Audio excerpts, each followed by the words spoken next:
Welcome to Your College Bound Kid, a podcast for parents, college counselors, students, and anyone who wants a weekly deep dive into the world of college admissions. Hi, I'm Hilliary Dickman. I'm the Senior Assistant Director of Admission for Marketing and Communications at Colorado College, and I'm also a parent of 2 college students. I'm Lisa, and I'm a clinical psychologist and college counselor. I have a daughter in college, a daughter in high school, and a son in middle school. After 30 years in Chicago, we recently moved to North Carolina. My name is Mark. I'm a college coach in Atlanta and the parent of 2 daughters. Karis, a graduate of Davidson College, and she is the founder of the Spanish tutoring company, SpanishHelpToday.com. And Joy is a wellness coach at the Keenan Flagler Business School at the University of North Carolina in Chapel Hill. And I'm so blessed to be able to work alongside both my beautiful daughters at School Match for You, a college counseling firm that I founded in 2010. This week in the news, we have a different format for you today, and I think you're going to like it. We start out with Hilliary and I having a discussion about reflections, things she's observing from reading files this year, very similar to what we did last week with Susan. After that, Linda and Lisa will answer a question from a listener, and we've got an anonymous mom who wants help for a student that struggles with executive functioning and organization, and she's looking for tips of things she should be looking for when she's selecting a college that will be a good fit and match for her student. And then we have a brand new interview, and it is with Julia Shields-Rutyna and Jonathan Hughes. And they work at MEFA, and we're going to be talking about all things 529s. I asked every imaginable question that I could think of about 529. So over the next 4 weeks, you're going to become an expert on understanding 529 plans. So you'll hear part 1 of 4. And then we've got another question. So Hilliary will be back. And Hilliary will be answering another question from an anonymous mom who wants to know more about the future plans section of the Common App. How important is it, and how is it used? Now, friends, if you really listen carefully, at the end of 510, I said Dave would be on to talk about David Brooks' article, How the Ivy League Broke America. Well, we had tech issues. We recorded it. I'm hoping I can still salvage it. I'll work on that over the next few weeks and hope I can bring it back to you. But right now I've got some tech issues on that. But you usually like it when we do these reflections from the reading room, so hopefully you'll enjoy the segment Hilliary does on that. And without any further ado, let's turn our attention to Hilliary. And now it's time for Hot Topics in the News.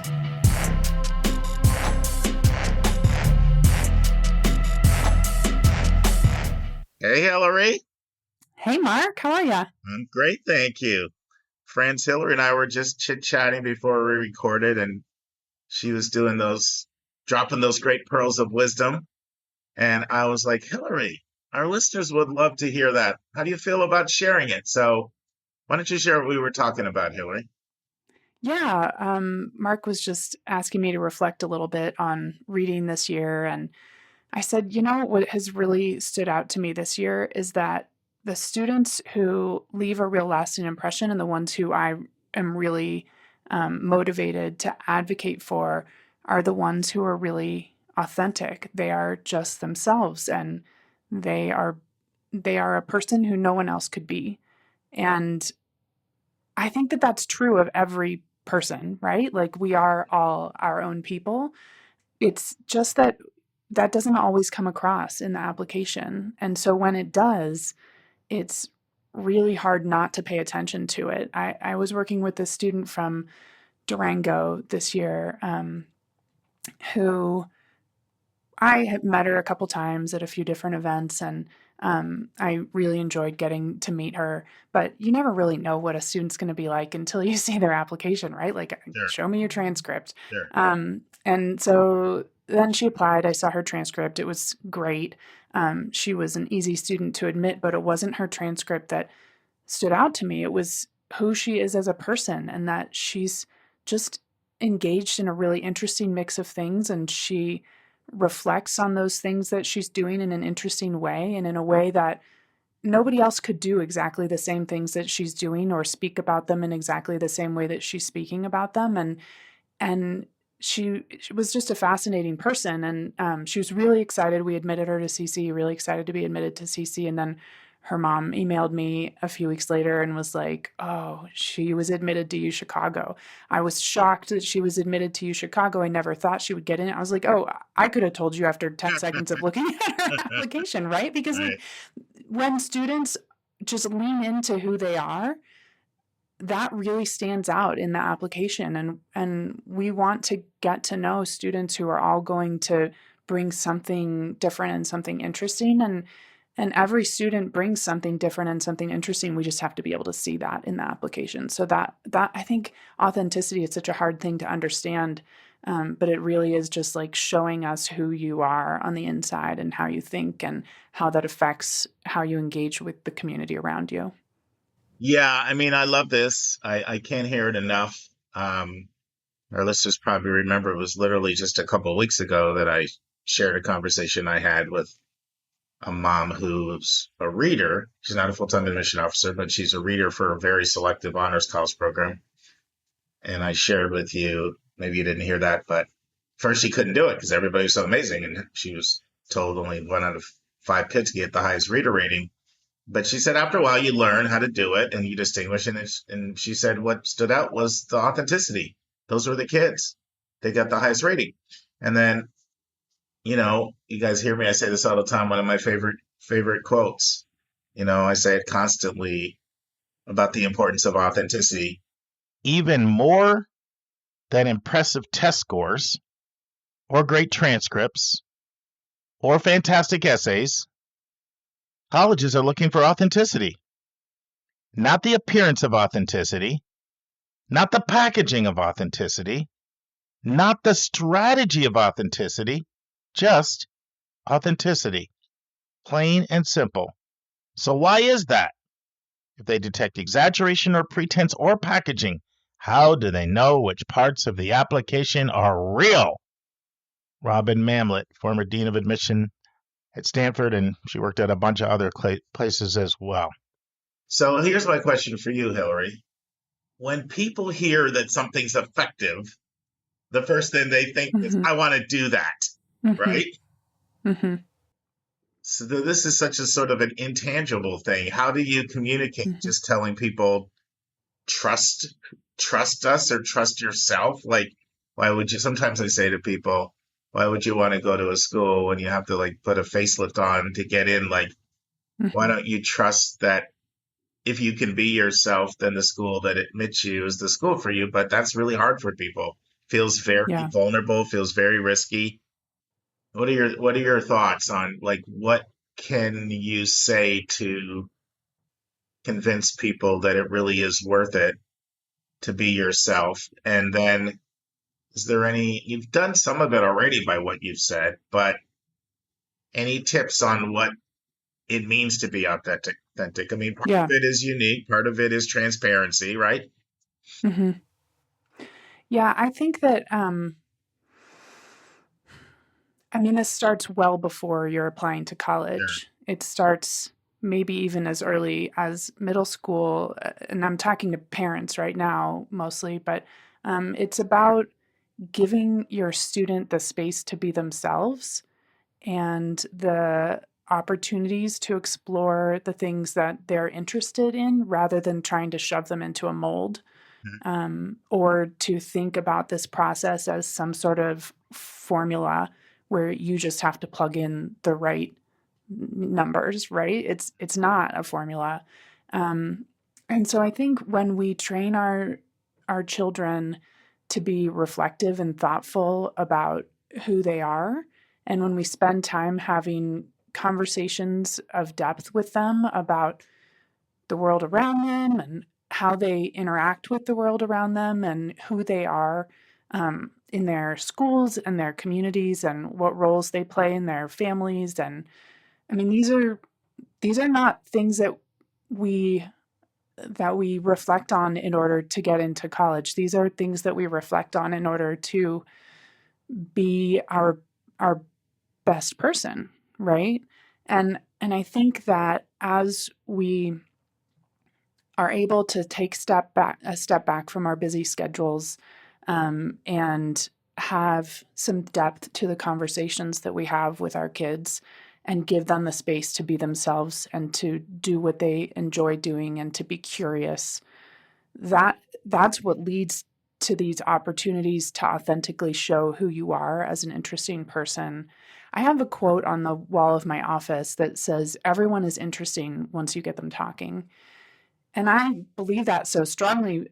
But what we do in the admission process is we try to get students talking, right? But if students don't have experience being reflective and thinking about who they are and engaging in the things that are authentically interesting to them, then it takes a lot more work for us to pull out of them what makes them interesting. And so you can get a head start on that by working with your students to be reflective and discover who they are. And then when we see that in the application, that's really compelling. But it's not a formula. It's almost more of a lifestyle, I guess. Sure. So you mentioned the word reflective several times. How much of this is coming through in the personal statement or in the writing portions of the application? Is that where you feel you see it the most? I Sure, see it's it consistent with everything, though. It's a consistent pattern yeah. throughout the application. But is that where you're most likely to have it grab you? Yeah, for sure. Like there are so many times when we will write in the comments on an essay that this was all narrative, no reflection, right? They told a story, but they didn't tell us what the story meant to them. And so you definitely want your essay to be reflective, but I think that when I think about a person being reflective, it's that person is taking the time to reflect on who they are and how they spend their time. And because they are getting to know themselves better, that changes how they move through life and the things that they choose to do. And so, yes, I want to see reflection in the essay, but I want a reflective person because those are the people who are going to choose wisely how they spend their time and how they engage in the community. And so I'm going to see that in the activity section. I'm going to see it overlap then in the essay, and I'm going to see some of it again in their supplemental essay, right? Like I'm going to see bits and pieces of that throughout the application. And it's just like you can tell when even a 17-year-old, when they know themselves well and when they are moving through life in a way that only they could do, that shows in the application. Even if the student is doing like normal stuff, right? Like they're an athlete and they're in NHS or whatever, but the way that they're going to talk about it then in the essay will be different.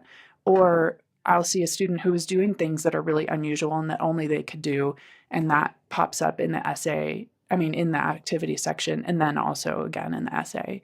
So, I'm not saying that every student has to be doing something totally unique. I'm just saying that the ways that they engage are going to be unique to them, no matter what they're doing. Do you see a correlation with transparency and vulnerability with what you're talking about? It doesn't have to be, but it's one of the ways.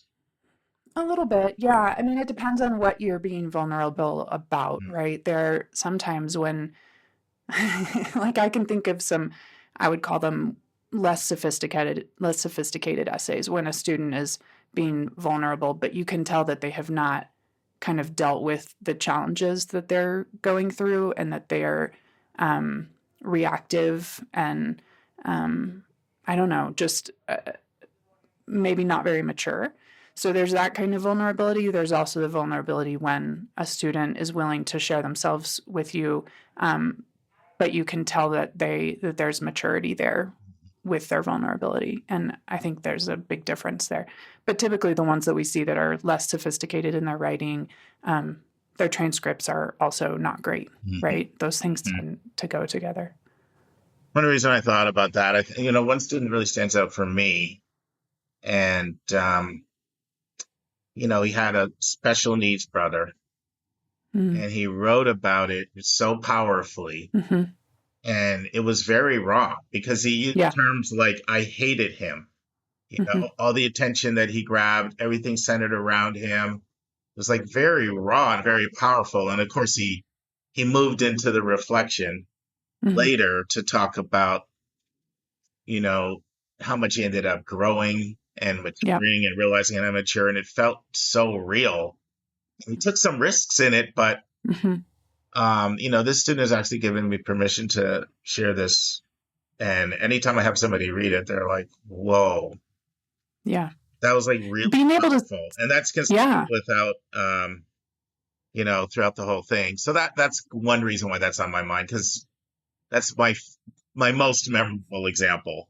Yeah, I think in an essay like that, you see growth, right? Sure. And we know that students are growing, and we love to be able to see that they understand that they're growing and that they're learning from their experiences. I had a similar essay this year from a student who had a special needs brother, and it was so moving to hear how she wrote about him and what she's learned from him being part of her family.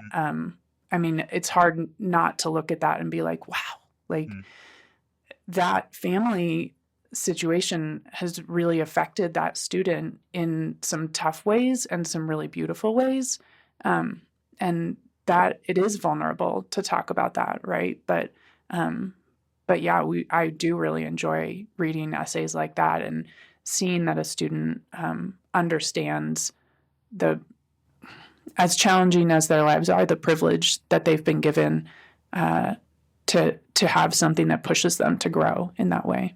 And then there's a student that you kind of tell they kind of beat to their own drum, not in a way that they can't follow, just they are comfortable with who they are. They have a level of independence, and that student can really stand out. Yeah, I'm thinking of a current senior I'm working with this year from Riverside, California, that's like that. Yep. And she's a very good writer too, so she really can put her thoughts to paper in powerful ways. But that's another way in which that authenticity can show. You can just sense like she's not following the crowd. Yeah, she's pursuing what she loves, and she's okay with that.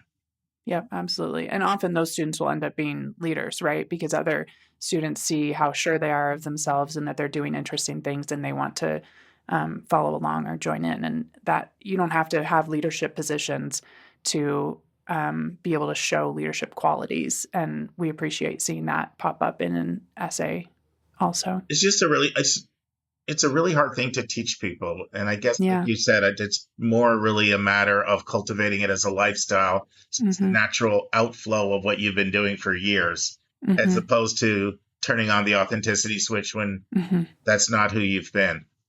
Yeah. And I think that there are exercises that you can do. Like, I think a lot of the things that, like the college essay guy, if you can slow down and stop for a few hours or a few weeks and be reflective, you can do that work over the summer before your senior year of like figuring out who you are. I think that there are opportunities for that. That's one of the things that I love about the application process, right? Is that you have the opportunity to be reflective and figure out who you are and how do I communicate that to someone else. And you can kind of see your life as a big puzzle and start putting those pieces together for yourself so that you can see the whole picture and then communicate that picture. So I think it's better if you're spending more time doing it throughout your life, but I think there are opportunities before you start on your applications to engage in that kind of reflective time and figure out really who you are. I mean, June and I did a segment on this. I can't remember, it ran maybe a couple of months ago, but I know I find it hard when I'm working with a student and I'm getting the opposite of this. And you try to share it with them. It's a very hard thing to excise. Like it's like a reflexive thing where people go into just trying to impress. Yeah. And they're so convinced that they've got to put these achievements out there or name drop or boy, I don't know. It's really hard, I find, if somebody is kind of not in this type of thinking to coach it out of them. Yeah, I bet. That's just my experience as a college counselor. Yeah, I could see that definitely. And I know I can imagine Anything else you want to add to that? No, I think that's it. And now it's time for a question from one of our listeners.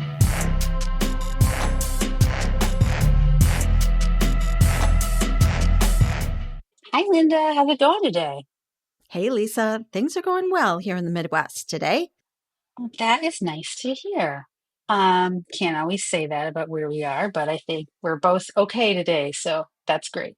I know we have an important question to discuss today, so this is from Anonymous, but I'm gonna just play it and then we'll talk about it. Sounds good. Hello, YCBK team. Thank you so much for all of this amazing content and for creating such an amazing community. I really feel like it is inclusive and supportive, and that is why I'm asking this question. I am doing it anonymously 'cause it's a little bit sensitive, but I feel like this is the community that will actually have a nice supportive answer. So here it goes. I haven't heard this answered before, and I actually looked this up and tried to find other answers online and couldn't find a great answer, so hoping you guys can help. I can't imagine I'm alone. I have an amazing kid. She is a junior. She does so many things right. She is smart and caring and wonderful, but she's also a teenager. And so she, has some growing up still to do. She, in one of her classes is getting a much worse grade than she should be because she keeps forgetting to turn in her homework. And she spends so much time on her sports that sometimes she gets exhausted and falls asleep instead of doing what she's supposed to do for class. And, she just, I think like a lot of, I know there's some kids out there who have amazing executive functioning and somehow can get everything done and have it all together and they can advocate for themselves and they're totally ready in all ways to be away from home. But I think my daughter's like a bunch of kids who, again, is amazing and doing most things amazingly. But I worry a little bit about her going to college and being away from the house and other people to just check on them and make sure they're awake and say, it seems like you're struggling in this class. What's going on? Here's finally, after all that preamble, here's the question. How do we tell if a school is going to be an actually supportive environment for our kids who, and again, I don't think I'm alone here. They're all teenagers who, I think need at least somebody sort of looking out for them, or at least, services that they can go use if they want to, tutoring services or just guidance or advising or mental health services. How can we tell if that's the environment of the school? I know we can look up, hey, do you have these services? But they all seem to say, yes, of course we have tutoring. Oh, yes, of course we have this. So how can we get a good sense of really what the environment is like and whether or not it's going to be the kind of environment that cares, frankly, and is less of the cutthroat environment and more of the, okay, we care and actually want to help you be successful. Any advice on how we can sort of suss that out as we're doing our tours and all of our research would be greatly appreciated. Thank you so much. Really, really appreciate it. Thanks again.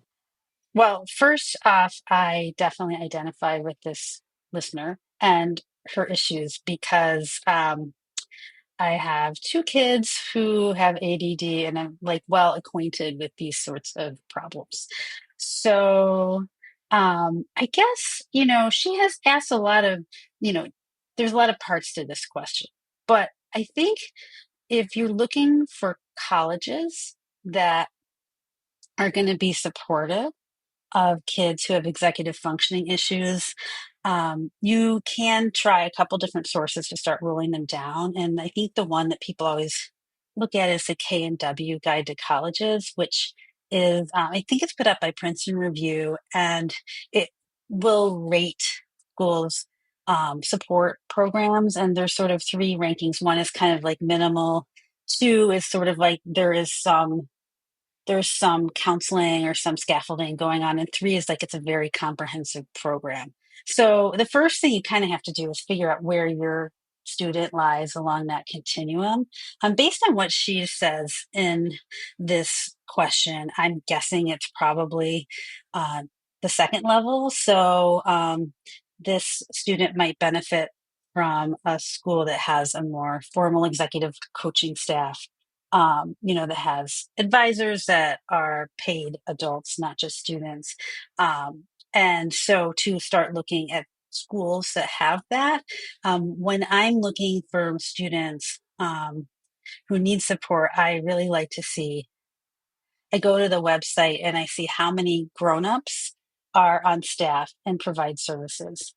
And there's a whole gamut. I mean, schools really run the gamut. It's really amazing how different they can be. And just keep in mind that some schools charge extra for these Right. services. So you kind of have to budget that into your college spending budget. Like if you have to spend, $2,000 a semester so that your kid can meet with their executive functioning coach 3 times a week and a tutor, then, that's how much it's going to cost. And that's where I think that when you visit the college, see if you can make an appointment with the office that provides these services and go in, have your student meet them and talk to them and see what they would recommend and if they feel like it's something that they can do or something that they can't. Um, so that's my just first thought about how to, generally approach this problem. But there's some other stuff around the edges here too. Agree. So the first thing is like kids don't all mature at the same rate, right? And people are not like cookies. They don't all bake and come out of the oven right at the same time. So, this is like the kind of situation where you might say that this kid maybe could benefit from a gap year, and that's something that parents could consider. Apply to college, get use the help of your school to be admitted and then apply for a gap year and maybe try to have some experiences in that gap year where the student is going to learn responsibility. um, but it's not going to be like maybe so far from home or the consequences won't be so steep because ultimately a lot of times people who have executive functioning issues don't necessarily have a lot of insight that they have those issues and they think it's fine. It's fine. Why are you nagging me about this? It's fine. Until you get the grades back and Or you get fired or you know what sleep I'm through the saying? final. Hmm. Yeah. So, I guess that's the other piece of it is trying to set up a situation where your kid can learn from hard knocks, but the knocks are not fatal knocks.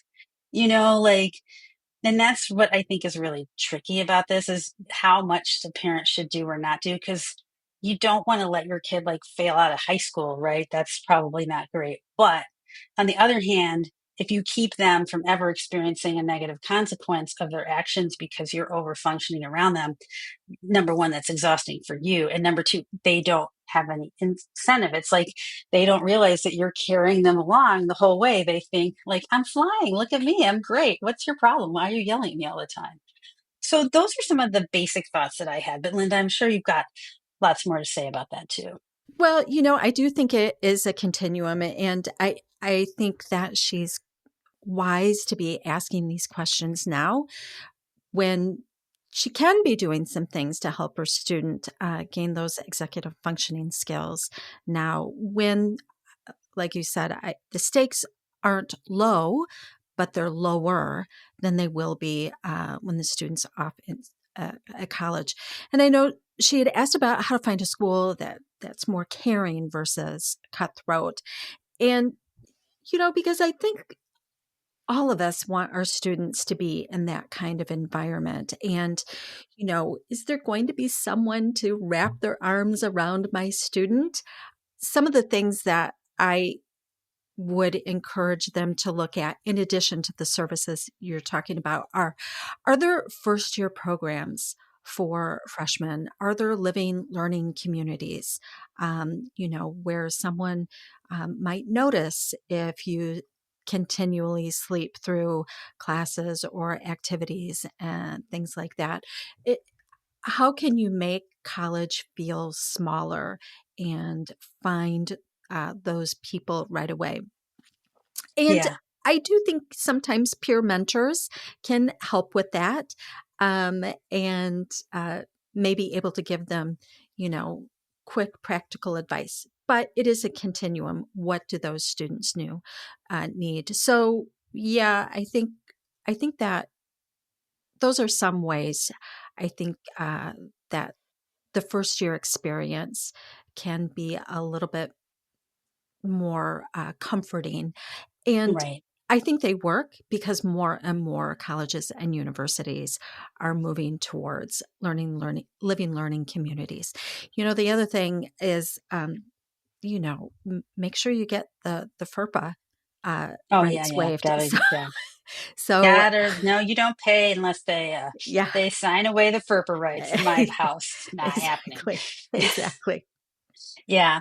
And I think there are schools that kind of do a better job with this. I'm more familiar with the schools that are closer to me just because of geography, but I would say too that I know of that are, within an hour and a half of my house is Guilford College.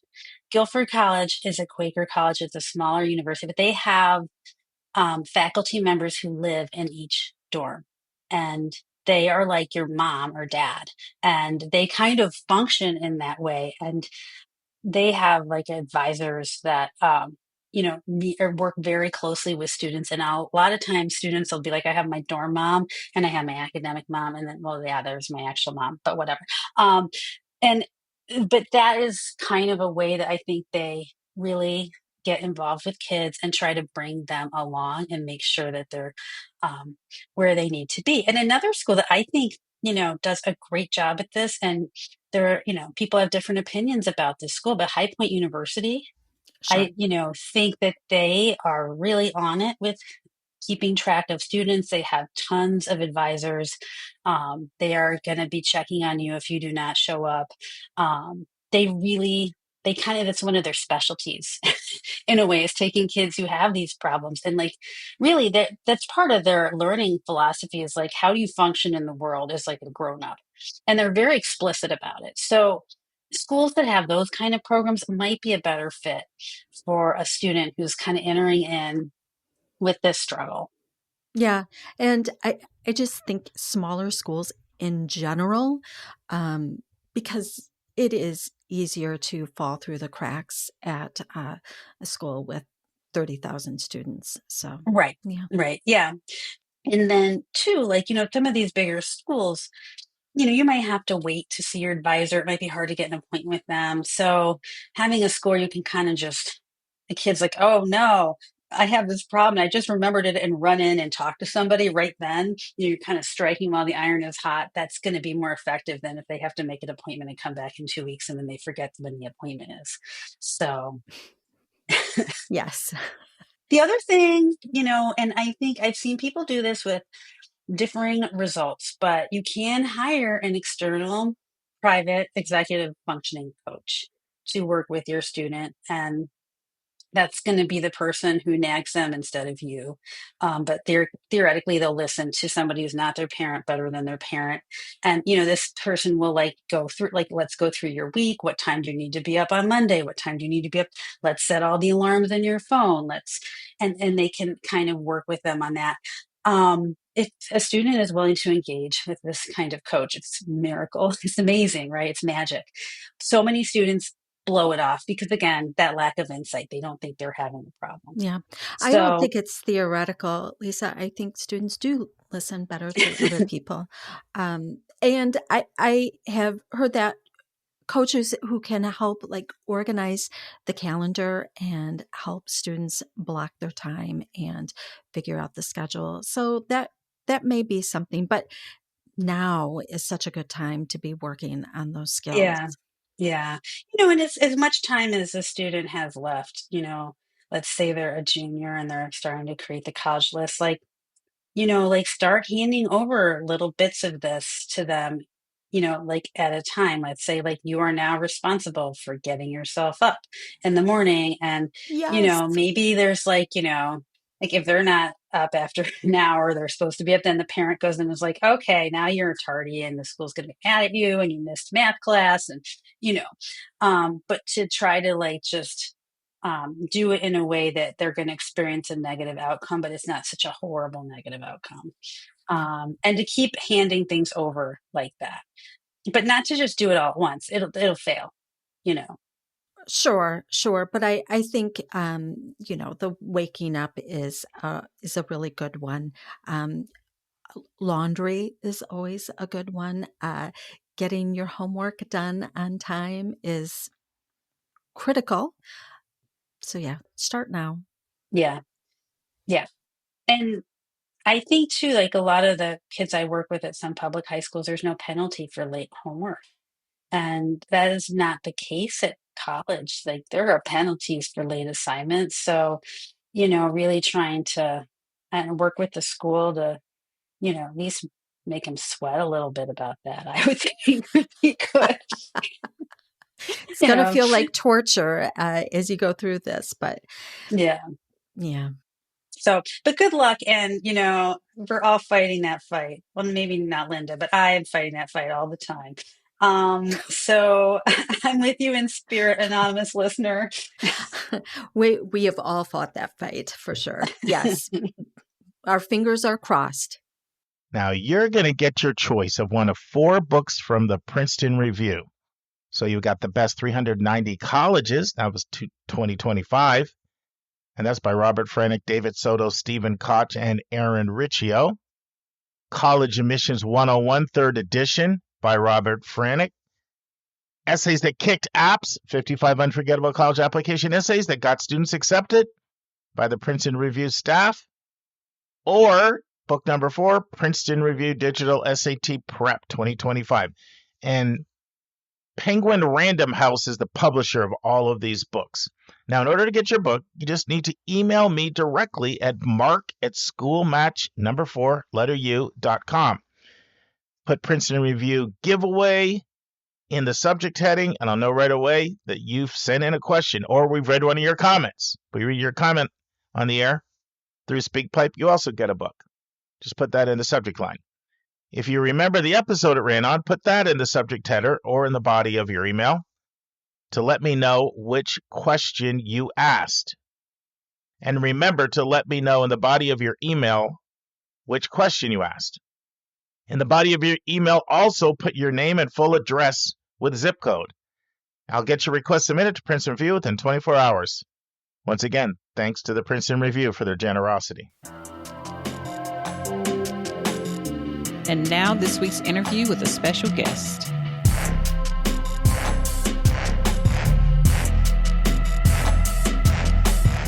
Friends, even if you've had a 529 plan for a decade, I am convinced you're going to learn some things that you do not know about 529 plans in this interview with Jonathan Hughes and Julie Shields-Rutyna from MEFA. In part 1, Jonathan and Julie share their backstory. Jonathan tells us who MEFA is. Jonathan tells us what a 529 plan is. Julie tells us who the beneficiary and successors are and whether it is easy to transfer beneficiaries. Jonathan tells us how to open a 529 account, including what you will need, and he tells us about how long it's going to take. Julie tells us how you contribute to 529s. Julie tells us what your investment options are and the resources that are available to help you with your investment options. And Julie talks about whether others besides the owner can contribute. And if these names sound familiar, it's because Jonathan and Julie are back for the second time. Listen and enjoy. Friends, we have a second-time guest who's back. You only get asked back if you were great the first time. Hi, Julie. Hi, Jonathan. Hey, how are you? Oh, sorry. We both went at the same time. Oh, that means no third time for us then. You're right on sync. I love it. I love it. So a lot of our listeners would have heard you the first time, but a lot would not have heard you. So let's introduce yourselves. All right. I'm Julie Shields-Rutyna, and I am the Director of College Planning, Education, and Training at MEFA. And I have a long history of work in higher education, working with students, working with parents, counselors, college folks. And I've been at MEFA about 20 years. And my name is Jonathan Hughes. I'm the Associate Director of College Planning and Content Creation at MEFA. And Julie and I do the MEFA podcast together, of which you were a guest on, Mark, and a great guest, of course. And hopefully you will be again soon talking about that. But I have been at MEFA for over 20 years as well.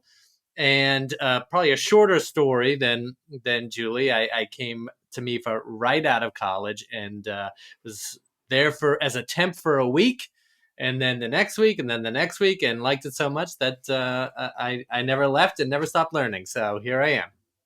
Well, MEFA's doing something right to keep you both there 20 years. Good stuff. And Julie, you had quite a financial aid background before joining MEFA. Why don't you share that?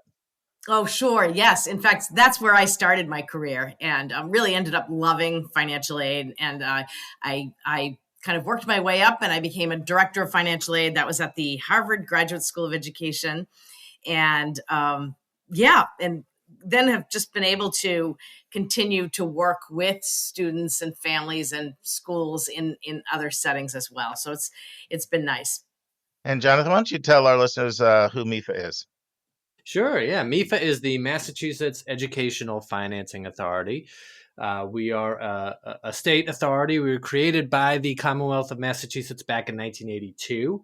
And we have a public service mission to help families to plan, save, and pay for college. And so we do that in a variety of ways. College and career services now, or career as well, because, we've grown a lot since that time. And, one of the good things about, yes, I've been at MEFA for over 20 years, but as MEFA has grown, as I said, I got to learn a lot. I got to learn a lot of new things. So when I first came, I was basically a loan customer service person, right? So we talked about loans, and that was it. I didn't do anything on savings, but now later on I did. MEFA has 2 savings programs. I know we're going to talk about savings. We are a loan lender, and we do a lot of guidance. So we offer free guidance on planning, saving, and paying for college. So that's virtual, that's in person, saving for college, college admissions, college financing, comparing college loans. And we also have MEFA Pathway, which is our college and career portal that is available for 6th graders and up, which is, again, a college and career portal to help kids in Massachusetts and elsewhere, perhaps, sort of individualize their plans and sort of figure out where they want to go and how they can get there. And we also have the Able Savings Plan, which we'll be talking about later, which is our sort of most recent expansion into the world of savings, but for a tax advantage savings plan to use for disability expenses. So that's sort of everything that MEFA is, or hopefully everything, hopefully I haven't forgotten anything major. But I don't know if I have. Julie can fill everybody in. Well, one thing I'd like to say is you've got a great website, MEFA.org, and there's great resources under there. The webinars, I frequently go there for updates on all things financial. So you guys always do a great CSS profile walkthrough over there, which can be a bear for people to tackle. So encourage our listeners to check out MEFA.org. But today, we're talking all things 529s. I've been wanting to do a deep dive on 529s. So, Jonathan, why don't you start out by describing 529 plans? Sure. And I love talking about savings. As you can tell, I love to talk in general, but I definitely love to talk about college savings. My favorite thing to talk about, because it's all good, right? Everything is good about it. There's no downside to saving. Whatever you can save, it's a good thing. And so 529 plans have really become, I think, the college savings vehicle of choice for a lot of families. And so essentially, they were created at the federal level back in the mid 90s. And basically how they work is you put the funds in, the money is invested in the market, and it grows along with the market with no taxes. And so when the time comes to use those funds, take the money out, as long as you use it for a qualified educational expense, which we'll get into those a little bit later on, you pay no taxes on the earnings. So there's a tax advantage way to save for college and career training. And that's essentially sort of how it works. I mentioned earlier that it was created sort of at the federal level, signed into law in 1997, and then each state was sort of tasked with creating their own 529 plans. And so, MEFA is the administrator of the Massachusetts 529 plan, which is the U Fund. But every state has their own options. And so we're going to talk a little bit later on. But I think one of the trends that you see over the history is the expansion of uses and the expansion of benefits with the 529 plan. So that's a good segue for you, Julia. We're going to ask you, what are some of the basics that families should know about the 529 plan, such as who the owner of the account is, what the owner can do, beneficiaries, successors, whatever you want to share. No, that's great. Yes. So for families, many times it's a parent who would be the owner. I'd say that's probably the most common, although it doesn't have to be. It can be anyone can decide to be the owner and say, I'm going to open this 529 account. And then whoever opens it is the owner. And that means the owner is in charge of everything. The owner is in charge of, depositing money, making withdrawals, overseeing the account. But they choose a beneficiary. And the beneficiary is usually their child or the student. But that can be changed, and we're going to get into that. But really, the owner has control. Choose a beneficiary. When you open the account, they also allow you to choose a successor. So, just to ensure that if something happened to you as the owner, someone else could be in charge. And it maybe wouldn't be the student, it would be another person 18 or above. So that's how you open the account. And then we'll get into how then you can either make deposits once in a while or ongoing and continue to save. Is it easy to change the beneficiary should circumstances warrant that? It is easy to change the beneficiary. And you can do that. You would just talk with your program manager, who's ever managing the program, and you can make that change. And we'll talk about the reasons of why you might want to make that change at some point. So there's some other savings plans out there, right? UTMA, UGMA, Coverdale. How would the 529 be different from some of the other college saving plans?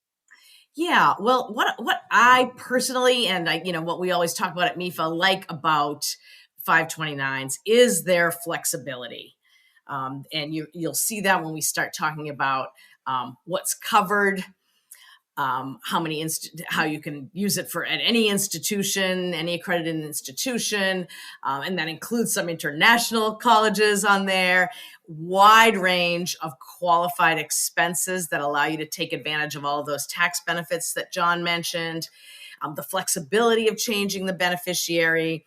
The ability to leave the money in the account for long periods of time. So not just for an undergraduate education, but possibly grad school if there's enough money in there. So I really think the great treatment for the financial aid process, which we always make sure that people know it is a positive to save, and don't worry about your 529 savings having some terribly detrimental effect on your financial aid. So that flexibility, all of that, we sort of think puts it, what's the word we always use, John? It's the plan of choice, or for a lot of people these days, because they really see all of the flexibility and the benefits. Jenna, let's talk a little bit about opening an account. What do families need to open an account, and where do they open an account? Sure. Yeah. Now they can just open an account. Usually, I think online through their program manager. I know in Massachusetts for our plan, it's Fidelity, so they go onto Fidelity's website, or they could get there through MEFA's website. But it would vary state by state, or you could maybe visit a branch if your program manager is available that way. And what you need to open an account is essentially the first decision you really need to make is who the owner is going to be. And Julie mentioned the owner earlier, and the owner is important because the owner is the only person that can direct funds out of the account, right? So who is going to be in charge of that account? That person needs to provide their social security number, name, date of birth, address. If they don't have a social security number, they can use an ITIN or an EID number. And then also the student would need, or the child beneficiary, would need to be provided their SSN, name, date of birth, and address. And so those are the pieces of information that you really need to open an account. You can add a successor, as Julie mentioned earlier, and you would need to put that same level of information, name, date of birth, perhaps relationship to the beneficiary or relationship to the owner. But that can be done later. It doesn't have to be done at the time. And so, you can imagine if you have a young child, you might not have that social security number on hand right away. So you want to just make sure you have all of the pieces of information you need whenever you decide to open that account with you, so that you can go and do it in one fell swoop. And then the application process itself, filling out that application should only take, I would say, about 15 minutes or so, just judging from our experience moving folks through our 529 plan online. And if you didn't catch that, SSN is just social security number. Yes, I'm Yes. sorry. Yep, Yeah, social yeah. security number. So, Julie, how do families contribute deposits? Yeah, well, when a family opens an account, it will right away, once the account is open, say, would you like to contribute? And so a family can just open it and then walk away for a moment. But the best thing is to say, sure, yes, I'm going to contribute right now. And then it will ask, do you want to contribute one time? Which then the family would maybe put some money in there, say either through direct deposit, an automatic withdrawal from a checking account, or write a check or a mobile check deposit. So they have lots of ways to get the money into the account. But it will also say, would you like to set up automatic withdrawals or automatic payments to this account? And we have found over the years that when families are able to do that, even if it's just a small amount, but having that set up so that every month, say $50 comes out of a checking account and it's all set up, that is so helpful for families in the whole savings process, right? It's human nature that at the end of the month, how many of us look and say, how much money do I have left over this month? And what am I going to do with it? And that just doesn't happen as easily as if you just set it up, have an automatic withdrawal going in there, and you're not thinking about it. And we just see that accounts that have that set up, continue to grow at an even faster rate. So when someone puts money in, like, is it going just like in a money market account where it's getting like that kind of rate? Is it going into like an S&P 500, or where's the money actually going to, and what type of return can somebody expect? Yeah, so that's such a great question, because even as John said, the application is pretty easy, but there is one question that takes some thinking, and that is, where do you want your money to go? How do you want to invest your money? And so most of these plans have a good number of options for families, but not too many. So they have some choices to give families. Is there a family who is anxious or nervous about risk in investing, say, and maybe they want something that's a little safer, like a money market account? And then there are families that know, well, my child isn't going to college, until 18 years down the road. I'm willing to take a little more risk, and they might choose an investment portfolio that has a little more risk because they know that it's, they have time. And so the wonderful thing is the fund managers are always there to help, just talk through those things with a family to help a family choose. And, one of the common choices that families make is to put the money in something called age-based funds, meaning that you put your money in this portfolio, and the portfolio starts out having a little more risk, some more stocks, for example, when the child is young. And then over time, it automatically gets more and more conservative. So by the time the student is a sophomore in high school, for example, it's less risky, and there's less chance that, the family would lose a big amount of money at a time where the student is about to go to college. So these funds work automatically. I think we see that in some of our retirement funds that we invest in. And so they would be able to speak with, in the case of, say, MEFA, our program manager is Fidelity. Parents could, speak to someone and just have that conversation, talk through as they're choosing, this is how I want to invest my money. And they can also decide to change that as well. If they start out and then they talk to someone and say, I want to redirect monies into something different, they can change that. And I'll just jump in too and say we have sat with families before as part of our initiative to help folks sign up for the U Fund. And we know from personal experience that people are going through the application and everything's great. And then they get to the investment questions and they just stop. And they don't know, necessarily anything about investing. I don't know anything about investing. I have 2 U fund accounts, one for my son, one for my nephew. Nobody could know less about investing than I do. But, the important thing is to set up the account. You do have to answer those couple of investing questions. But as Julie said, there are resources available in the form of the program manager. But the thing I want to address is that just because you see that and you're not used to investing, it doesn't mean that this is not a program for you and it's for somebody else, because that's what people assume when they get to that point sometimes. And we want to reach as many people as possible with this program and want people to save. So I know, Julie, you mentioned that most of the time the parent is the owner, but can others put money in this account? Yes. So once the account is opened, it's possible for other people to contribute to that account, even if the parent is the owner. The other thing that's possible is maybe a grandparent or an aunt or an uncle, just like John just said he has one for his nephew. So, someone else could be the owner and have the beneficiary be their niece or nephew or grandchild as well. So there's that option. And there can be both. A child could be the lucky beneficiary of a parent's 529 and a grandparent 529, for example. Friends, this concludes this part of my interview with Jonathan and Julie. Hope you join us next week for the next part.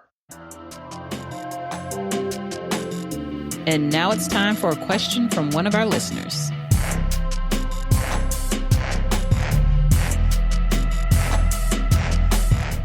All right, Hilliary, let's get to a question. I'm going to play the question. It's about the Common App Future Plan section, and then we'll get some thoughts from Hilliary. Hi, Mark. I wondered if you could speak to the future plans question on the Common App.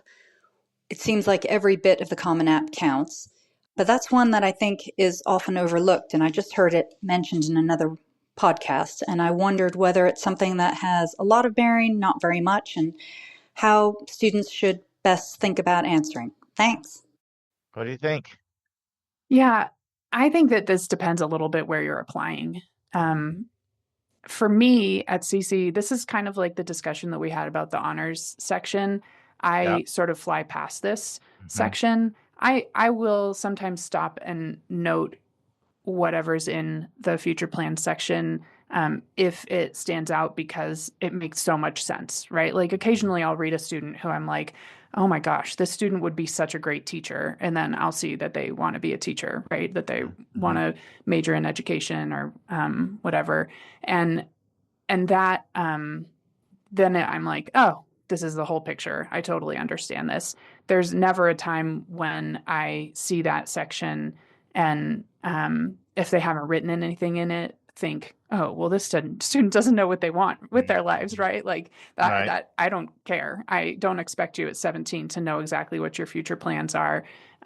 We sort of take it with a grain of salt. We know that students are very likely to change their minds. We hope that they will change their minds when they get here because they're being confronted with lots of information that they've never been exposed to before, and we hope that your mind is flexible enough to change when new information is introduced. So I'm not super worried about it when I read it.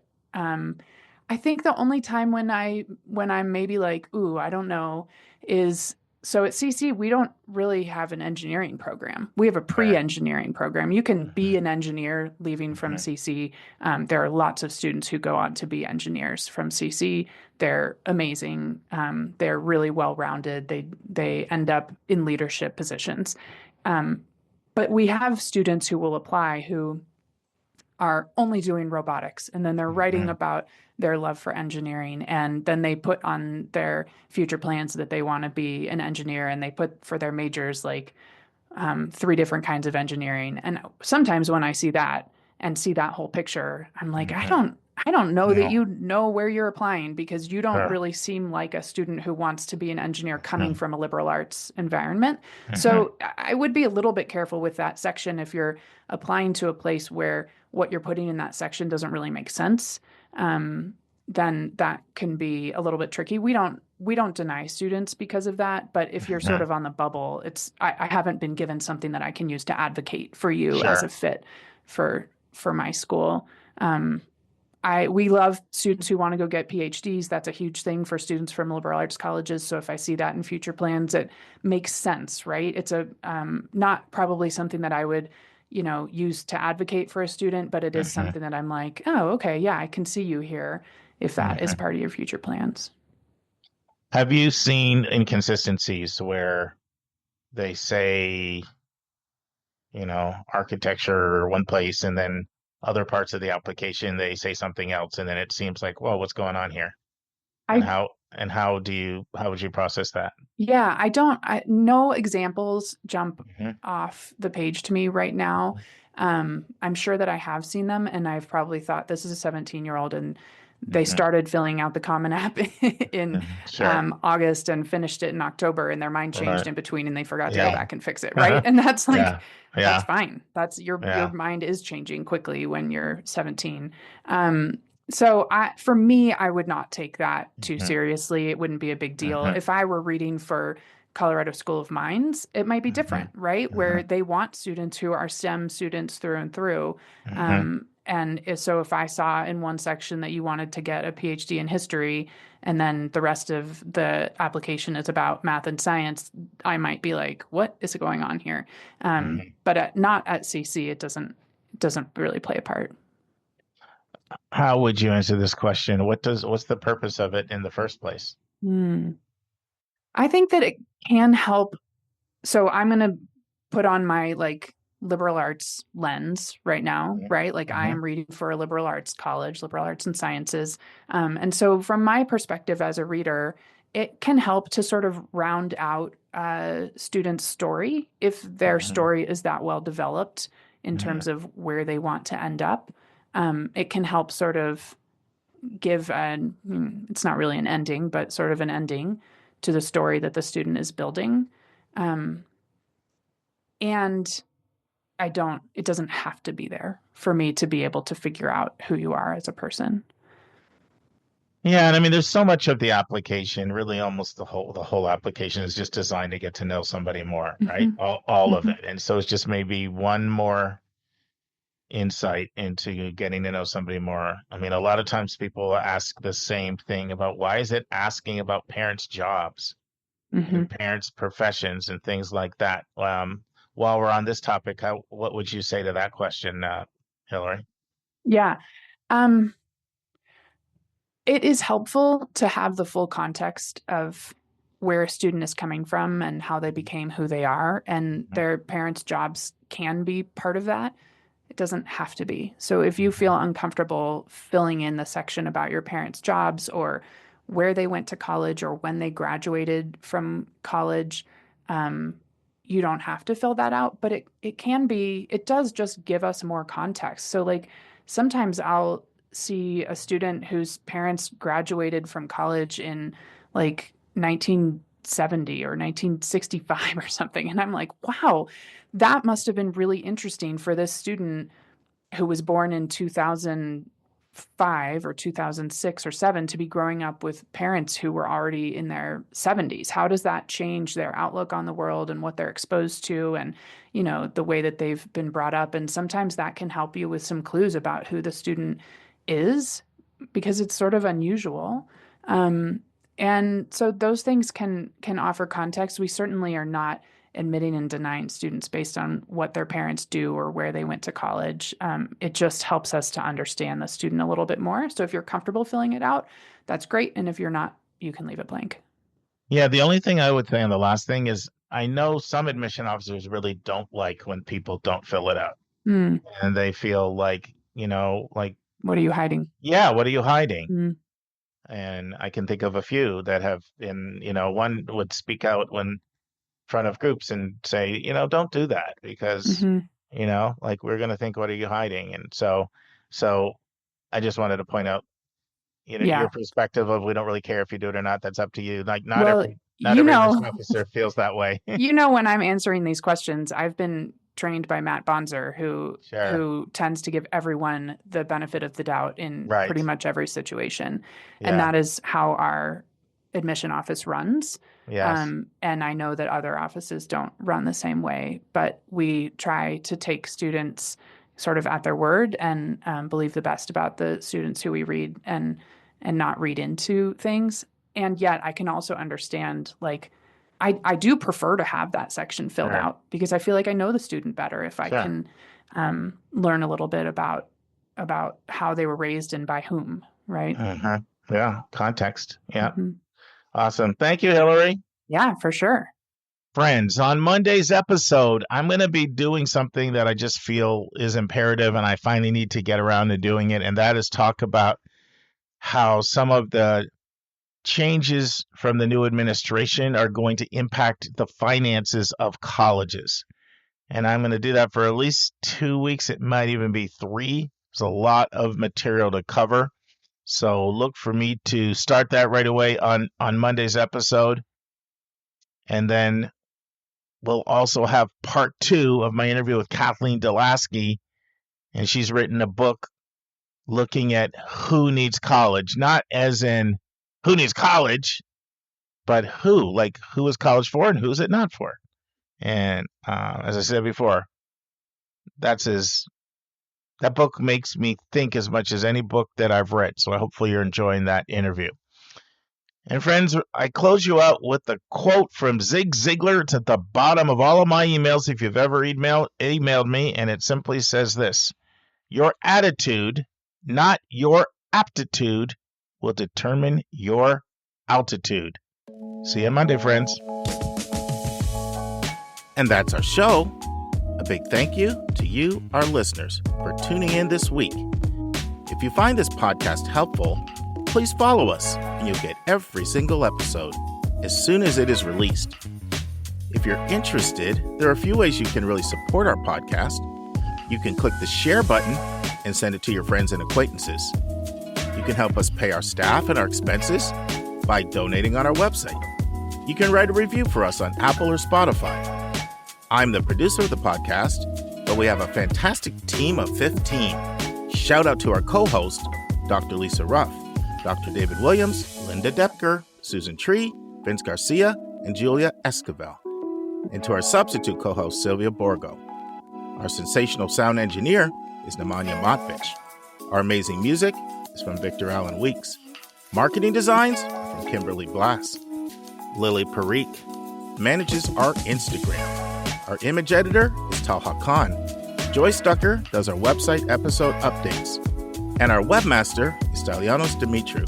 And if you want to have a coaching session with Lisa, Lynda, or me, just text me at 404-664-4340. If you have a question you want us to answer, or if you have a recommended resource or article you think we should discuss, just send it to questions@yourcollegeboundkid.com. Our favorite method is for you to record your own voice at speakpipe.com/YCBK. By the way, check out our website where you'll find lots of content that is not on any podcast app. Our website is yourcollegeboundkid.com. If you want to learn about other hot admissions topics, follow us on Twitter at YCBK Podcasts. We think of you as our listening family, and we look forward to meeting again with you every single Monday and Thursday.